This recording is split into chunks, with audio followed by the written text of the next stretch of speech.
हर महीने सब्सिडी देते हैं, यानी गवर्नमेंट सब्सिडाइज करती है। अगर हम ये ना करें 70 अरब रुपए का, तो आज पाकिस्तान के अंदर पेट्रोल हो 220 रुपए लीटर का। मेरे पास ओगरा की समरी आई, उन्होंने कहा कि 10 रुपए ज्यादा आपको 1 लीटर पेट्रोल और डीजल बढ़ाना पड़ेगा, क्योंकि दुनिया में तेल महंगा हो चुका है।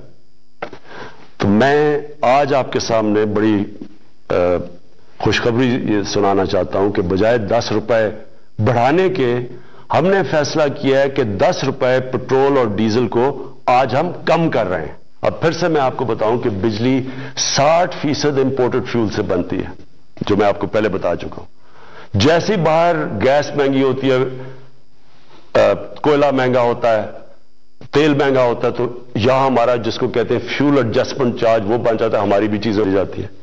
हमने ये भी फैसला किया कि हम अपने लोगों को अब इससे बचाएंगे। अगर डैम्स बना लेते पहले, तो पाकिस्तान को तो बड़ी सस्ती बिजली मिलती थी, क्योंकि पानी से जो बिजली बनानी है वो हमारे लिए, हमें तो कोई फर्क ही नहीं पड़ता कि बाहर महंगाई हो या ना हो। लेकिन कोई डैम्स नहीं बनाई, 50 सालों में पाकिस्तान में कोई डैम्स नहीं बनी।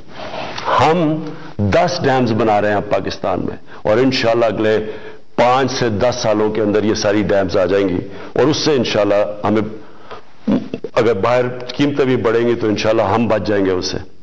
तो मैं बिजली का हमने फैसला किया है कि 5 रुपए यूनिट हम बिजली कम कर रहे हैं। 5 रुपए यूनिट बिजली कम करने का मतलब कि 20% से 50% आपके बिजली के बिल कम होंगे। और ये भी हम इसके लिए सब्सिडी और बड़ी मेहनत से और जगह से हमने सब्सिडी निकाली है।